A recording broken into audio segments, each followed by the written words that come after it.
চীন এবং মালয়েশিয়া এবং হংকংয়ের পর এবার ভারতে মিলল ভাইরাস হিউম্যান মেটানিউমো বা HMPV আক্রান্ত রোগী। এবার চীনের নতুন এক ভাইরাসের সংক্রমণ দেখা দিয়েছে। এতে হাসপাতালগুলোতে রোগীদের ভিড় বাড়ছে। বিশেষ করে শিশুদের মধ্যে এই ভাইরাসের প্রভাব বেশি দেখা যাচ্ছে। ওই যে বলি না মহামারীর ভাইরাস, অমুক ভাইরাস তমুক ভাইরাস, এই ভাইরাস আরও সামনে আছে, বাকি এখনো শো আছে। ঠিক যেমন আমরা একটু করোনা দেখলাম না, একজন থেকে আরেকজন, এরকম জিনিস চলবে আরও বিশ্বে। আর এখনকার নতুন রিসার্চ হচ্ছে ওই সাইবেরিয়া অঞ্চলের যে বরফগুলো আছে না, ওর নিচে এই 1 লাখ বছর, 1.5 লাখ বছর, 2 লাখ বছর আগের ভাইরাসগুলো নতুন করে জায়গা শুরু করেছে এখন। হ্যাঁ, এগুলো বিজ্ঞানীরা বলছেন যে এগুলো আবার কোন দিন জানি পৃথিবীতে আত্মপ্রকাশ করা শুরু হয়। সব কিছুই ঘটবে। বিশ্বটার খুব রহস্য আছে, বিশ্বটার অনেক রহস্য আছে। আল্লাহ পাক এগুলো খেলার ছলে সৃষ্টি করেন নাই, পরীক্ষা। লিয়াবলুয়াকুম আইয়ুকুম আহসানু আমালা, আল্লাহ পাক বলেছেন। এরপরে ইয়াজুজ আর মাজুজের সব প্রজাতি মারা যাবে। নবীজি বলছেন জমিনে কোনো জায়গায় ফাঁকা থাকবে না, সমস্ত জায়গাতেই ওদের দেহ পড়ে থাকবে। আল্লাহু আকবার। এরপরে ঈসা আলাইহিস সালাম আল্লাহকে বলবেন, আল্লাহ জমিনটাকে পবিত্র করে দাও। আল্লাহ পাক কি করবেন জানেন? বড় বড় নখরওয়ালা, বড় বড় নখ আছে, নখ দেখেছেন? বড় বড় নখওয়ালা একটা স্পেশাল প্রজাতির পাখি আল্লাহ পাঠাবেন। কি পাঠাবেন? পাখি। এটা কোন পাখি, কি নাম আমরা জানি না, মহাবিশ্বের কোন জায়গা থেকে আসবে তাও জানি না, পৃথিবীতে আসে কিনা তাও জানি না, আল্লাহ পাঠাবেন। আবাবিল, তয়রন আবাবিল যখন আল্লাহ পাখি পাঠিয়েছিলেন না, ওয়ারসালা আলাইহিম তয়রন আবাবিল। আসলে ওই পাখির নাম কিন্তু আবাবিল না, আবাবিল মানে হচ্ছে ঝাঁকে ঝাঁকে। তো ওই পাখি কি আর দেখা গেছে? ওই রকম করে পাথর কেউ নিক্ষেপ করেছে? আর ঠিক এরকম করে এই এক শ্রেণীর পাখি আল্লাহ পাঠাবেন যাদের নখগুলো খুব বড় বড় হবে, বিশাল বিশাল নখ।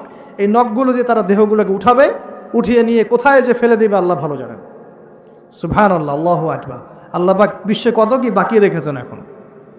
এরপরে আল্লাহ পাক কি করবেন জানেন? আল্লাহ পাক বৃষ্টি বর্ষণ করবেন। এত বেশি বৃষ্টি হবে, এত বৃষ্টি হবে, জমিন ধুয়ে পরিষ্কার হয়ে যাবে। যার হাদিসে আসছে জমিন একদম চকচক করবে, জমিনটা পরিষ্কার হয়ে চকচক করতে থাকবে।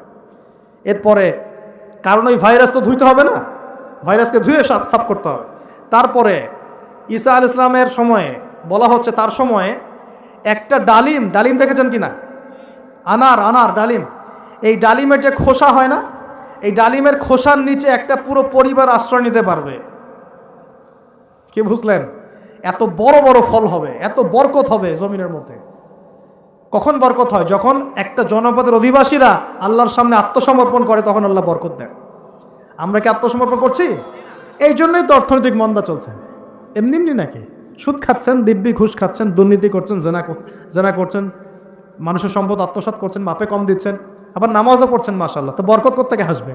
তো বরকত কখন আসে? যখন একটা কম আল্লাহর সামনে সম্পূর্ণ আত্মসমর্পণ করে। একটা ডালিম হবে, এটা রূপকথা নয়, এগুলা গাল গল্প বলছি না। এই প্রতিটা কথা আল্লাহ পাকের ওহী থেকে আসছে, এর একটা কথা মিথ্যা হবে না ইনশাআল্লাহ তাআলা। বিশ্ববাসীরা দেখবে একটা ডালিমের নিচে একটা পরিবার আশ্রয় নিতে পারবে। এত স্পেসিফিকলি বলা হয়েছে হাদিসগুলোতে। নবী সাল্লাল্লাহু আলাইহি ওয়াসাল্লাম বলেছেন যে 10 জন ঘোড়সাওয়ার, কয়জন ঘোড়সাওয়ার? 10 জন ঘোড়সাওয়ার বের হবে ইমাম মাহদির সময়, যারা খোঁজ নিতে যাবে যে দেখি দাজ্জাল বের হয়েছে কিনা। ঘোড়ায় করে খোঁজ নিতে যাবে, দেখি দাজ্জাল বের হয়েছে কিনা। ওই 10, নবীজি বলছেন আমি ওই 10 জনের নামও জানি, ওদের বাবার নামও জানি। সুবহান। এত স্পেসিফিক জ্ঞান দেওয়া হয়েছে আল্লাহর পক্ষ থেকে নবী সাল্লাল্লাহু আলাইহি ওয়াসাল্লামকে। তার হাদিস থেকে বলছি, ডালিমের নিচে পরিবার আশ্রয় নিতে পারবে।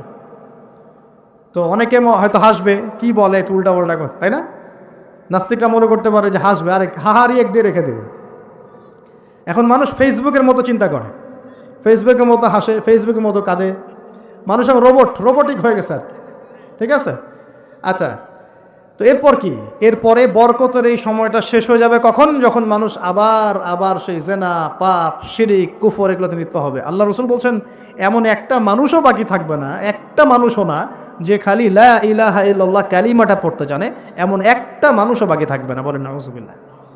ওরা হবে এই পৃথিবীর সবচেয়ে নিকৃষ্ট মানুষ। যখন দেখবেন মসজিদের মধ্যে হট্টগোল হচ্ছে, দিনের মাহফিলগুলোর মধ্যে হট্টগোল হচ্ছে, বুঝে নেবেন কিয়ামত কাছাকাছি। কি বুঝে নেবেন? কিয়ামতের যতগুলো লক্ষণ আছে তার মধ্যে এটাও একটা, যে মসজিদগুলোতে শোরগোল, হট্টগোল বেড়ে যাবে। বাড়ছে না দিন দিন? এমনকি দেখা যায় একজন ব্যক্তি নামাজ পড়ছে, তার পাশে মানুষ কোলাহল করছে, এমনটা হয় না? এতে সেই ব্যক্তিরও নামাজে ডিস্টার্ব হয়, তারও নামাজ নষ্ট হয়, আর যে তাকে ডিস্টার্ব করছে ওর নামাজ তো আগেই নষ্ট হয়ে গেছে। তো নবী সাল্লাল্লাহু আলাইহি ওয়াসাল্লাম অনেক দিন আগেই বলেছেন, 1400 বছর আগেই, যখন মসজিদগুলোর মধ্যে হট্টগোল বেড়ে যাবে তখন ধরে নিবে যে কিয়ামত কাছাকাছি চলে এসেছে। আর মসজিদগুলো হবে চাকচিক্যময়, চকচকা, দেখে মনে হচ্ছে তাজমহল। মসজিদগুলো হবে চাকচিক্যময়, কিন্তু মসজিদ থেকে হেদায়েত উঠে যাবে। এমনও হাদিস এসেছে, মুসল্লিরা মসজিদে নামাজ পড়বে, জামাতে নামাজ পড়বে, কিন্তু ওই মুসল্লিদের মধ্যে একজন প্রকৃত ইমানদার মানুষ খুঁজে পাওয়া যাবে না। এমনও হাদিস এসেছে, যদিও হাদিসগুলো সব জায়গায় বলতে পারি না আমরা। এমনও হাদিস এসেছে যে মসজিদে মুসল্লিরা নামাজ পড়বে, কিন্তু মুসল্লিদের মধ্যেও একজন প্রকৃত ইমানদার মানুষ খুঁজে পাওয়া যাবে না। আপনারা হয়তো মনে করছেন সেই যুগ অনেক দেরি আছে, আমরা দেখছি সেই যুগ চলে এসেছে।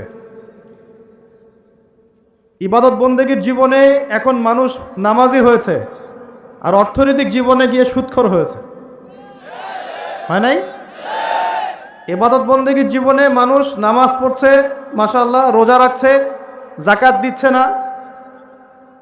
দিচ্ছে না, অন্যের হক দিচ্ছে না, প্রতিবেশীর হক দিচ্ছে না, আত্মীয়র হক দিচ্ছে না, নিজের সম্পত্তির সুষ্ঠু বন্টন করছে না, ভাই বোনকে সম্পত্তি দিচ্ছে না। এমন হচ্ছে না? নামাজ কিন্তু ঠিকই আছে, নামাজ মানুষ পড়ছে, নামাজ পড়ার পরেও মানুষ কবিরা গুনাহ করছে কিনা, নামাজ পড়েও মানুষ মাপে কম দিচ্ছে কিনা, তো একটু বোঝেন, আলোচনা অনেক গভীরে যাবে। প্রিয় ভাইয়েরা, আমরা যদি অন্যের দায়িত্ব নেওয়ার মনোভাব রাখি যে আমি নিজেও খাবো, আমার প্রতিবেশীকে খাওয়াবো, আমার আত্মীয়দেরকে খাওয়াবো, এবং আমি অপচয় করব না, আমার খাবার যতটুকু হয়ে যায় এতটুকুতে তুষ্ট থাকবো, বাকিটা আমি দান করব, সদকা করব। রমজানে যদি এরকম করতে না পারেন, রমজানে আপনাদের ভয়াবহ বিপদ অপেক্ষা করছে। বলতে পারেন যে ভবিষ্যৎবাণী করে গেল নাকি? দেখেন না কি হয়, কথাটা আগে শোনেন, তো কথাটা শুনে আগে দেখেন তো কি হয়। ইসলামিক সলিউশন কি? অন্যের পাশে দাঁড়ানো। ইসলামিক সলিউশন কি? অপচয় কমানো। ইসলামিক সলিউশন কি? জাকাতগুলো দেয়া। যখন ধনীরা জাকাতগুলো দেয়া শুরু করবে, তখন দরিদ্রর পেটে গিয়ে ভাত পড়বে।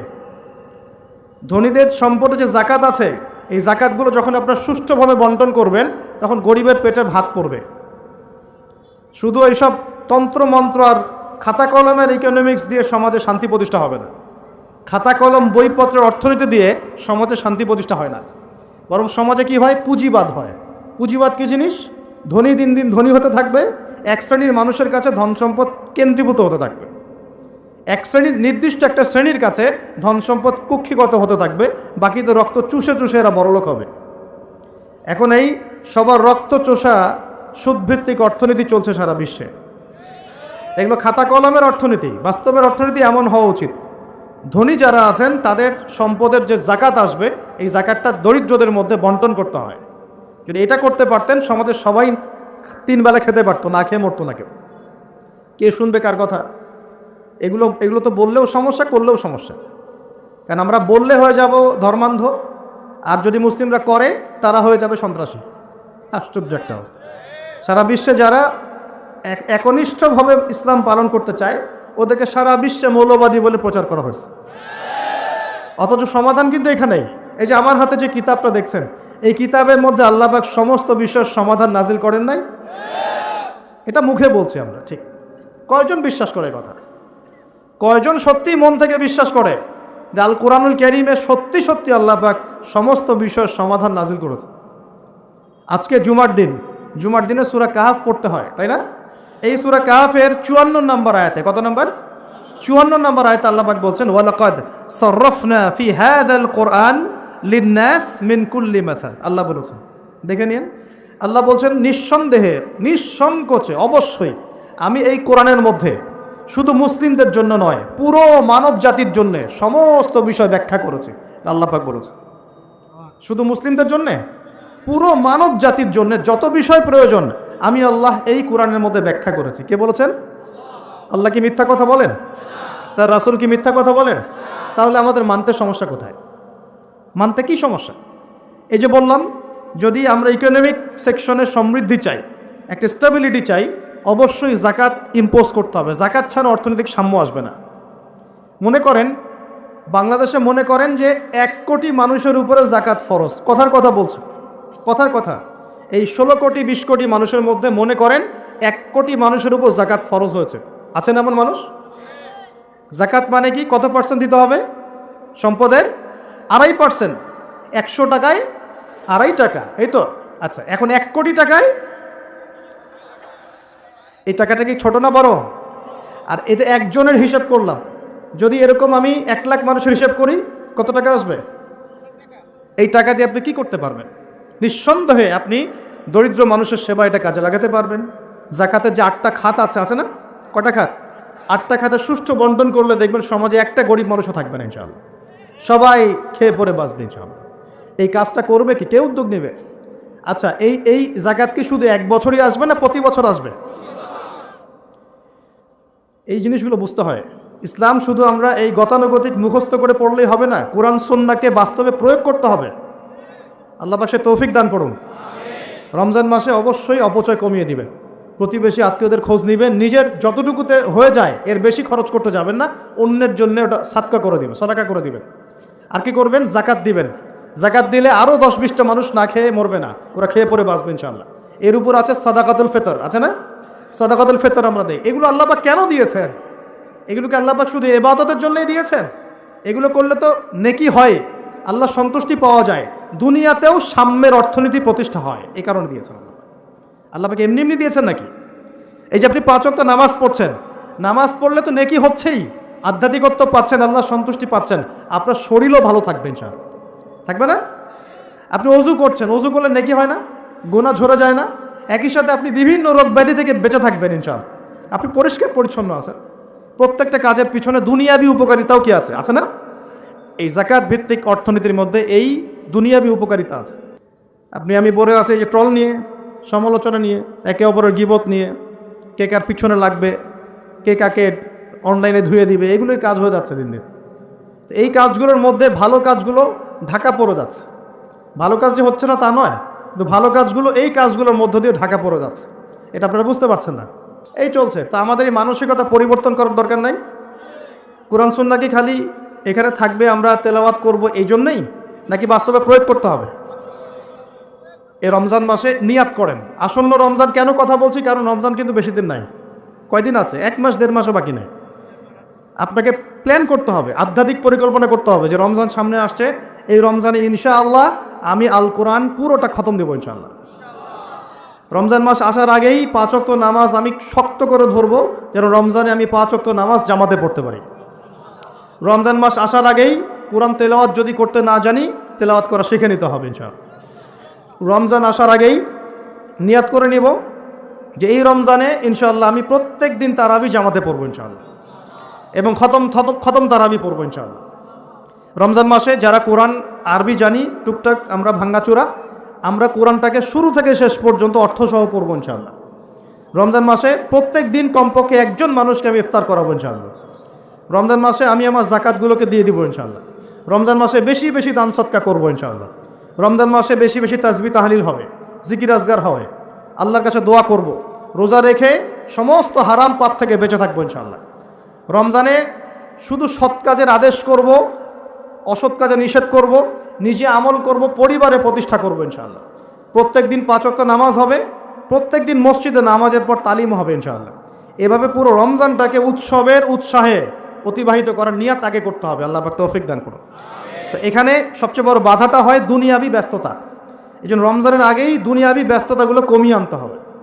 চেষ্টা করবেন বড় বড় যে বাজারঘাটগুলো আছে এগুলো আগেই করে ফেলার।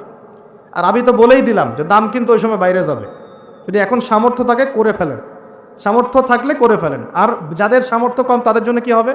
পুরো দেশব্যাপী সামাজিকভাবে, যেমন এটা একটা সংগঠন আপনাদের না, এই এরকম সংগঠন যেগুলো আছে নন প্রফিটেবল এবং non political organisation, both political and non political, সমস্ত অ্যাসোসিয়েশনগুলোর উদ্যোগে বা ফাউন্ডেশন অ্যাসোসিয়েশন যেগুলো আমরা করি ছোটোখাটো, এগুলোর উদ্যোগে ইফতার বিতরণ প্রজেক্ট করতে হবে। পারা যাবে ইনশাল্লাহ?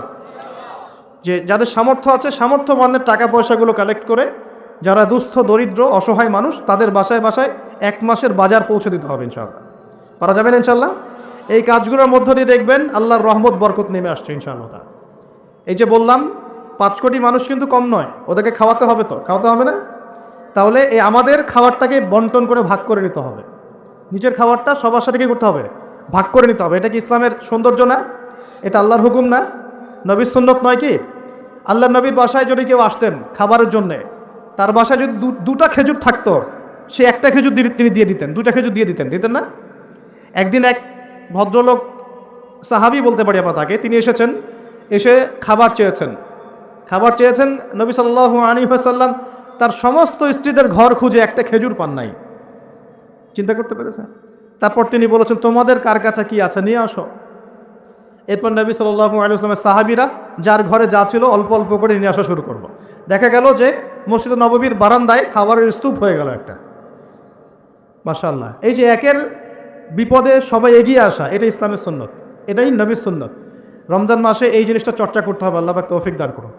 আর রোজা রেখে ভুলেও গীবত, তহমত, সমালোচনা এগুলো করতে যাবেন না। রোজা রেখে কথাই বেশি বলবেন না, খালি জিকির হবে, তেলাওয়াত হবে, আল্লাহর কাছে দোয়া হবে, ইস্তেগফার হবে। কথা কম, কথা বললেই বিপদ, কথা 10টা কথা বলবেন, 2টা গীবত করতেই হয় না? আর গীবত করতে মজা লাগে, কেউ আজকে একটু উস্কাই দিলেই বাস গীবত করতে মজা লাগে।